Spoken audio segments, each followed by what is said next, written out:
Hi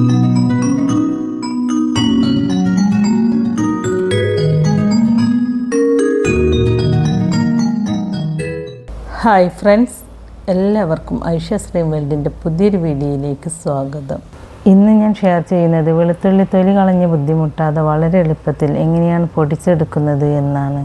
വെളുത്തുള്ളി ഇതുപോലെ പൊടിച്ചെടുത്തിട്ട് സൂക്ഷിച്ച് വെച്ചാൽ ഇതൊരു വർഷം വരെ കേടാവാതിരിക്കും.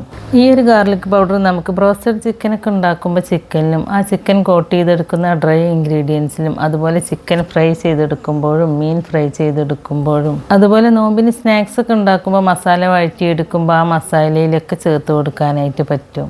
വളരെ എളുപ്പമാണ് ഈ ഗാർലിക് പൗഡർ ഉണ്ടാക്കിയെടുക്കാൻ. അപ്പോൾ നിങ്ങൾ വീഡിയോ സ്കിപ്പ് ചെയ്യാതെ മുഴുവനായിട്ടും കണ്ടു നോക്കൂട്ടോ. എന്നിട്ട് നമ്മുടെ വീഡിയോ നിങ്ങൾക്ക് ഇഷ്ടമാവുകയാണെങ്കിൽ ലൈക്ക് ചെയ്യാനും ഹൈപ്പ് ചെയ്യാനും, അതുപോലെ ഈ വീഡിയോ നിങ്ങളുടെ ഫ്രണ്ട്സിനും ഫാമിലിയിലേക്കൊക്കെ ഒന്ന് ഷെയർ ചെയ്ത് കൊടുക്കാനും, ചാനൽ സബ്സ്ക്രൈബ് ചെയ്യാതെ ആരെങ്കിലും കാണുന്നവരുണ്ടെങ്കിൽ സബ്സ്ക്രൈബ് ചെയ്ത് സപ്പോർട്ട് ചെയ്യാനൊന്നും മറന്നു പോകരുത് കേട്ടോ. അപ്പോൾ നമുക്ക് നോക്കിയാലോ, പ്രിസർവേറ്റീവ്സ് ഒന്നും ചേർക്കാതെ ഈ ഗാർലിക് പൗഡർ എങ്ങനെയാണ് തയ്യാറാക്കിയെടുക്കുന്നതെന്ന്. അപ്പോൾ ഗാർലിക് പൗഡർ തയ്യാറാക്കിയെടുക്കാനായിട്ട് ഞാനിവിടെ 1/2 കിലോ വെളുത്തുള്ളി എടുത്ത് വെച്ചിട്ടുണ്ട്. നിങ്ങൾക്കിത് ഇത്ര ക്വാണ്ടിറ്റിയിൽ വേണ്ടാന്നുണ്ടെങ്കിൽ കുറഞ്ഞ അളവിലും ഇത് ചെയ്തെടുക്കാനായിട്ട് പറ്റും. പിന്നെ ഈ പൊടിച്ചെടുക്കാനായിട്ട് വെളുത്തുള്ളി എടുക്കുമ്പോൾ കുറച്ച് ഡ്രൈ ആയിട്ടുള്ള വെളുത്തുള്ളി എടുക്കുകയാണ് കുറച്ചും കൂടി കൂടുതൽ നല്ലത്. സാധാരണ ഞാൻ വെളുത്തുള്ളി ചതച്ചെടുക്കാൻ എടുക്കുമ്പോൾ ആ വലിയ വെളുത്തുള്ളി നോക്കിയിട്ട് തൊലി കളയും. ചെറുത് നമുക്ക് തൊലി കളയാൻ ബുദ്ധിമുട്ടല്ല, അപ്പോൾ അത് ഞാൻ അങ്ങോട്ട് മാറ്റി വെക്കും. എന്നിട്ടത് ഞാൻ ഇതുപോലെ പൊടിച്ചെടുക്കലാണ്. അപ്പോൾ ഞാനിതിൽ മാറ്റി വെച്ച കുറച്ച് ചെറിയ വെളുത്തുള്ളിയും പിന്നെ കുറച്ച് വലിയ വെളുത്തുള്ളിയും കൂടിയാണ് കേട്ടോ പൊടിച്ചെടുക്കാനായിട്ട് എടുത്തിട്ടുള്ളത്. ഇനി നമുക്ക് ഓരോ വെളുത്തുള്ളി അല്ലിയും വേർതിരിച്ചിട്ടെടുക്കാം.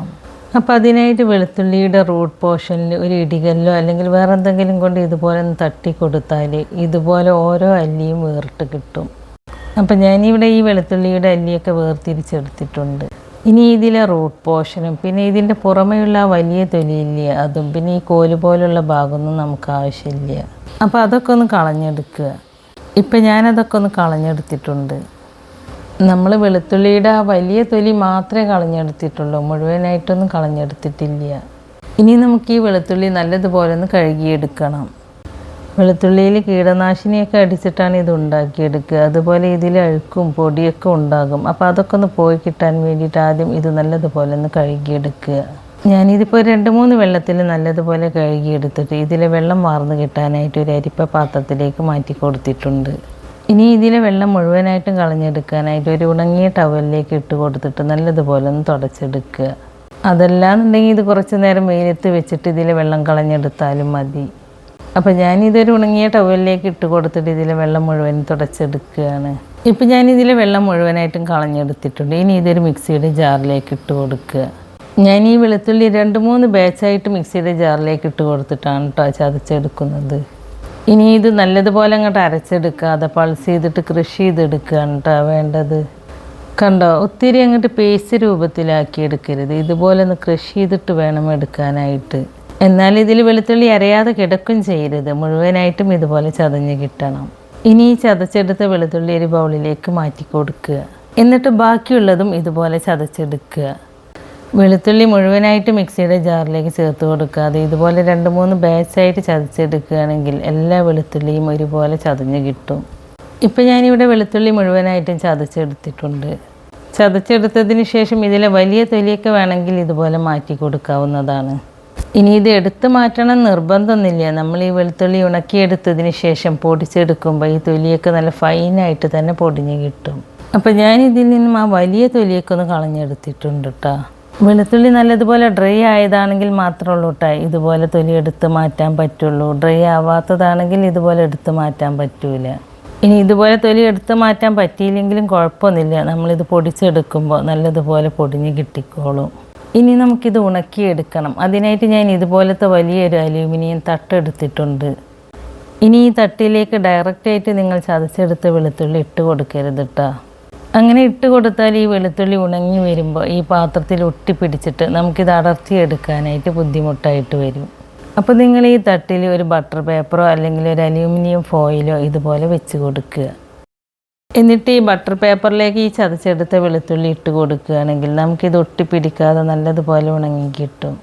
ഇതുപോലെ വലിയൊരു തട്ടെടുക്കുകയാണെങ്കിൽ നമുക്ക് ഈ വെളുത്തുള്ളി വളരെ കനം കുറച്ചിട്ട് പരത്തിയിട്ട് കൊടുത്താൽ ഇത് പെട്ടെന്ന് തന്നെ ഉണങ്ങിക്കിട്ടും. ഇപ്പം ഞാൻ ഈ ചതച്ചെടുത്ത വെളുത്തുള്ളി മുഴുവനായിട്ടും ഈ തട്ടിലേക്ക് ഇട്ട് കൊടുത്തിട്ട് നല്ലതുപോലെ ഒന്ന് പരത്തിയിട്ട് കൊടുത്തിട്ടുണ്ട്. ഇനി നമുക്കിത് വെയിലത്ത് വെച്ചിട്ട് ഉണക്കിയെടുക്കാം. ഇനി നിങ്ങൾക്കിത് വെയിലത്ത് വെച്ചിട്ട് ഉണക്കിയെടുക്കാൻ ബുദ്ധിമുട്ടാണെങ്കിൽ ഓവനിൽ വെച്ച് കൊടുത്തിട്ടും ഇത് ഉണക്കിയെടുക്കാവുന്നതാണ്. ഓവനിൽ വെക്കുന്നതിനേക്കാളും വെയിലത്ത് വെച്ചിട്ട് ഉണക്കിയെടുക്കുമ്പോഴാണ് വെളുത്തുള്ളിയുടെ ഫ്ലേവർ ഒട്ടും നഷ്ടപ്പെടാതെ കിട്ടുക എന്നാണ് എനിക്ക് തോന്നാറ്. അതുകൊണ്ട് ഞാനിത് വെയിലത്ത് വെച്ചിട്ടാണ് ഉണക്കിയെടുക്കാറ്. ഇപ്പം ഞാനിത് ഒരു ദിവസത്തെ വെയിൽ കൊള്ളിച്ചിട്ട് ഉണക്കിയെടുത്തിട്ടുണ്ട്. ഇത് ഒരു ദിവസത്തെ വെയിലൊന്നും ഉണങ്ങിയിട്ടില്ല കേട്ടോ. അപ്പം ഞാനിത് രണ്ടാമത്തെ ദിവസവും വെയിലത്തേക്ക് തന്നെ എടുത്തു വെക്കുകയാണ്. രണ്ടാമത്തെ ദിവസം വെയിലത്തേക്ക് വെക്കുമ്പോൾ ഇതുപോലെ ഒന്ന് കൂട്ടി കൊടുത്തതിന് ശേഷം പരത്തിയിട്ട് കൊടുത്തിട്ട് വെയിലത്തേക്ക് എടുത്ത് വെക്കുക. രണ്ടാമത്തെ ദിവസം ഇത് പെട്ടെന്ന് തന്നെ ഉണങ്ങി കിട്ടാൻ വേണ്ടിയിട്ട് ഞാനിത് 2 പാത്രങ്ങളിലായിട്ടാണ് കേട്ടോ വെയിലത്തേക്ക് എടുത്ത് വെക്കുന്നത്.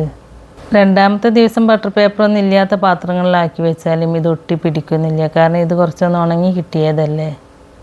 ഇപ്പം നല്ല വെയിലുള്ള സമയമായതുകൊണ്ട് നമുക്കിത് 2 ദിവസം കൊണ്ട് തന്നെ നല്ല ക്രിസ്പി ആയിട്ട് തന്നെ ഉണങ്ങി കിട്ടിയിട്ടുണ്ട്. വെളുത്തുള്ളി ഇതുപോലെ നല്ല ക്രിസ്പി ആയിട്ട് തന്നെ ഉണക്കിയെടുക്കണം കേട്ടോ. അല്ലാന്നുണ്ടെങ്കിൽ നമ്മുടെ ഗാർലിക് പൗഡർ പെട്ടെന്ന് തന്നെ ചീത്തയായി പോകും. ഇനി നമുക്കിതൊരു മിക്സിയുടെ ജാറിലേക്ക് ഇട്ട് കൊടുത്തിട്ട് പൊടിച്ചെടുക്കാം. പൊടിച്ചെടുക്കുന്ന മിക്സിയുടെ ജാറിൽ വെള്ളത്തിൻ്റെ അംശം ഒട്ടും ഉണ്ടാവാൻ പാടില്ല കേട്ടോ. വെള്ളത്തിൻ്റെ അംശം ഉണ്ടായാൽ നമ്മുടെ ഗാർലിക് പൗഡർ പെട്ടെന്ന് തന്നെ ചീത്തയായി പോവും. അപ്പോൾ ഞാനിത് ഒന്നിച്ചിട്ട് മിക്സിയുടെ ജാറിലേക്ക് ഇട്ട് കൊടുക്കാതെ 2-3 ബാച്ചായിട്ടാണ് കേട്ടോ ഇത് പൊടിച്ചെടുക്കുന്നത്. ഇപ്പോൾ ഞാൻ ആദ്യത്തെ ബാച്ച് മിക്സിയുടെ ജാറിലേക്ക് ചേർത്ത് കൊടുത്തിട്ട് നല്ല ഫൈൻ പൗഡറായിട്ട് തന്നെ പൊടിച്ചെടുക്കുകയാണ്. കണ്ടോ, നമുക്കിത് നല്ല ഫൈൻ പൗഡറായിട്ട് തന്നെ പൊടിഞ്ഞ് കിട്ടിയിട്ടുണ്ട്. ഇനി ഇതൊരു സ്ട്രെയിനറിലൂടെ അരിച്ചെടുക്കേണ്ട ആവശ്യമൊന്നുമില്ല. എന്നാലും നമുക്കിതിൽ തരികളുണ്ടോയെന്നൊന്ന് ചെക്ക് ചെയ്ത് നോക്കാം. അരിച്ചെടുക്കുമ്പോൾ ചെറിയ തരികളൊക്കെ ഉണ്ടെന്നുണ്ടെങ്കിൽ അപ്പോൾ രണ്ടാമത് പൊടിച്ചെടുക്കുമ്പോൾ അതിലൂടെ ഒന്ന് പൊടിച്ചെടുത്താൽ മതി കേട്ടോ. ഇനി ബാക്കിയുള്ളതും ഇതുപോലെ നല്ല ഫൈൻ പൗഡറായിട്ട് തന്നെ പൊടിച്ചെടുക്കുക. ഇപ്പോൾ നമ്മൾ ഉണക്കിയെടുത്ത വെളുത്തുള്ളി മുഴുവനായിട്ട് ഞാനിവിടെ പൊടിച്ചെടുത്തിട്ടുണ്ട്. അപ്പോൾ അത് ഞാൻ ഈ സ്ട്രെയിനറിലൂടെ അരിച്ചെടുത്തിട്ടുണ്ട് കേട്ടോ. അപ്പോൾ പ്രിസർവേറ്റീവ്സ് ഒന്നും ചേർക്കാതെ തന്നെ ഹോം മെയ്ഡ് ഗാർലിക് പൗഡർ നമ്മളിവിടെ റെഡിയാക്കി എടുത്തിട്ടുണ്ട്. വെയിലത്ത് വെച്ച് ഉണക്കിയെടുത്തതായതുകൊണ്ട് നമുക്കിത് നല്ലൊരു കളറിലാണ് കിട്ടിയിട്ടുള്ളത്. ഓവനിൽ വെച്ചിട്ടാണ് നമ്മൾ ഈ വെളുത്തുള്ളി ഉണക്കിയെടുത്തതെങ്കിൽ ഈ ഒരു കളറിൽ കിട്ടൂല കേട്ടോ. അപ്പോൾ ഒരു ബ്രൗൺ കളറിലായിരിക്കും കിട്ടുക. അപ്പോൾ ഇതുപോലെ നമുക്ക് ജിഞ്ചർ പൗഡർ റെഡിയാക്കി എടുക്കാവുന്നതാണ്. അപ്പോൾ അതിനായിട്ട് ഇഞ്ചി നല്ലതുപോലെ കഴുകിയെടുത്തതിന് ശേഷം ചെറിയ കഷ്ണങ്ങളായിട്ട് കട്ട് ചെയ്തെടുക്കുക. ഞാൻ ഇഞ്ചിയുടെ തൊലി ഒരുപാട് അങ്ങോട്ട് കളഞ്ഞെടുത്തിട്ടൊന്നുമില്ല കേട്ടോ. ചെറുതായിട്ടൊക്കെ ഒന്ന് കളഞ്ഞെടുത്തിട്ടുള്ളൂ. ഇനി ഇഞ്ചി കഷ്ണങ്ങൾ ഒരു ചോപ്പറിലേക്ക് ഇട്ട് കൊടുത്തിട്ട് പൊടിയായിട്ടൊന്ന് ചോപ്പ് ചെയ്തെടുക്കുക. കണ്ടോ, ഇതുപോലെയാണ് കേട്ടോ ചോപ്പ് ചെയ്തെടുക്കേണ്ടത്. ഇനി ഈ ചോപ്പ് ചെയ്തെടുത്ത ഇഞ്ചി നമ്മൾ വെളുത്തുള്ളി വെയിലത്ത് വെച്ചിട്ട് ഉണക്കിയെടുത്തില്ലേ, അതുപോലെ തന്നെയാണ് കേട്ടോ ഉണക്കിയെടുക്കുന്നത്. ഉണക്കിയെടുത്തതിന് ശേഷം ഇതും ഒരു മിക്സിയുടെ ജാറിലേക്ക് ഇട്ട് കൊടുത്തിട്ട് പൊടിച്ചെടുക്കുക. അപ്പോൾ ഞാൻ ഇതും നല്ല ഫൈൻ പൗഡറായിട്ട് തന്നെ പൊടിച്ചെടുത്തിട്ടുണ്ട്. കണ്ടോ, ഇതും നല്ലൊരു കളറിൽ തന്നെയാണ് നമുക്ക് കിട്ടിയിട്ടുള്ളത്. ഇനി ഈ പൊടിച്ചെടുത്ത ജിഞ്ചർ പൗഡർ ഒരു ബൗളിലേക്ക് മാറ്റി കൊടുക്കുക. അപ്പോൾ നമ്മളിവിടെ ജിഞ്ചർ പൗഡറും റെഡിയാക്കി എടുത്തിട്ടുണ്ട്. ഇനി നമുക്കിതുപോലെ ഒനിയൻ പൗഡറും വീട്ടിൽ തയ്യാറാക്കി എടുക്കാവുന്നതാണ്. അതിനായിട്ട് സവാള എടുത്തിട്ട് വളരെ കനം കുറച്ചിട്ട് കട്ട് ചെയ്തെടുക്കുക. എന്നിട്ട് നമ്മളിത് വെളുത്തുള്ളിയും ഇഞ്ചിയൊക്കെ വെയിലത്ത് വെച്ചിട്ട് ഉണക്കിയെടുത്തില്ലേ, അതുപോലെ ഉണക്കിയെടുക്കുക. ഉണക്കിയെടുത്തതിന് ശേഷം ഇതൊരു മിക്സിയുടെ ജാറിലിട്ടിട്ട് പൊടിച്ചെടുത്താൽ നമുക്ക് ഒനിയൻ പൗഡറും റെഡിയായി കിട്ടും. പൊടിച്ചെടുത്തതിന് ശേഷം വെള്ളത്തിൻ്റെ അംശം ഒട്ടും ഇല്ലാത്തൊരു ഗ്ലാസിൻ്റെ ജാറുകളിലാക്കിയിട്ട് അടച്ച് വെച്ചിട്ട് സൂക്ഷിച്ച് വെക്കുക. അപ്പോൾ ഞാൻ ഈ ഒനിയൻ പൗഡറും ഗാർലിക് പൗഡറും ജിഞ്ചർ പൗഡറൊക്കെ വെള്ളത്തിൻ്റെ അംശം ഒട്ടും ഇല്ലാത്ത ഗ്ലാസിൻ്റെ ജാറുകളിലാക്കിയിട്ട് സൂക്ഷിച്ച് വെക്കുകയാണ്. ഇതുപോലെ സൂക്ഷിച്ച് വെച്ചാൽ 1 വർഷം വരെ ഇത് കേടുകൂടാതിരിക്കും. നമ്മളിതിൽ പ്രിസർവേറ്റീവ്സ് ഒന്നും ചേർക്കാത്തത് കൊണ്ട് ഇത് ഫ്രിഡ്ജിൽ സൂക്ഷിച്ച് വെച്ചിട്ട് ഉപയോഗിക്കണം കേട്ടോ. ഇനി നമുക്ക് ഈ പൗഡറൊക്കെ എന്തിനൊക്കെയാണ് ഉപയോഗിക്കുന്നത് എന്ന് നോക്കാം. ഈ ജിഞ്ചർ പൗഡർ നമുക്ക് പായസത്തിലൊക്കെ ചേർക്കാനായിട്ട് പറ്റും കേട്ടോ. അതുപോലെ നമ്മൾ ബ്രോസ്റ്റഡ് ചിക്കനൊക്കെ ഉണ്ടാക്കുമ്പോൾ ചിക്കൻ മാരിനേഷന് വേണ്ടിയിട്ട് ഗാർലിക് പൗഡറും ജിഞ്ചർ പൗഡറും ഒനിയൻ പൗഡറൊക്കെ ചേർത്ത് കൊടുക്കാം. അതുപോലെ ഈ മാരിനേറ്റ് ചെയ്ത് വെച്ച ചിക്കൻ നമ്മൾ ഡ്രൈ ഇൻഗ്രീഡിയൻസിൽ കോട്ട് ചെയ്തെടുക്കൂലേ, അതിലും ഈ ഒനിയൻ പൗഡറും ഗാർലിക് പൗഡറും ജിഞ്ചർ പൗഡറൊക്കെ ചേർത്ത് കൊടുത്താൽ നമുക്ക് KFCയിൽ നിന്നൊക്കെ കിട്ടുന്ന അതേ ടേസ്റ്റിൽ ബ്രോസ്റ്റഡ് ചിക്കൻ വീട്ടിലും തയ്യാറാക്കി എടുക്കാനായിട്ട് പറ്റും. അതുപോലെ നമ്മൾ ചിക്കൻ ഫ്രൈ ചെയ്തെടുക്കുന്നതിലും മീൻ ഫ്രൈ ചെയ്തെടുക്കുന്നതിലൊക്കെ ചേർത്ത് കൊടുക്കാവുന്നതാണ്.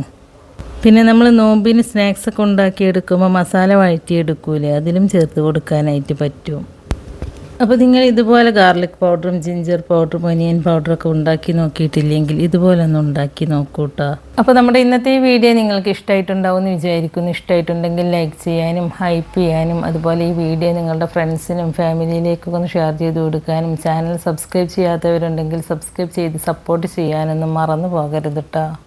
സബ്സ്ക്രൈബ് ചെയ്യുമ്പോൾ കൂടെ കാണുന്ന നോട്ടിഫിക്കേഷൻ ബെല്ല് കൂടി ഓണാക്കി വെക്കുകയാണെങ്കിൽ ഞാൻ പുതിയ റെസിപ്പീസ് അപ്ലോഡ് ചെയ്യുമ്പോൾ അതിൻ്റെ നോട്ടിഫിക്കേഷൻ നിങ്ങൾക്ക് കിട്ടുന്നതാണ്.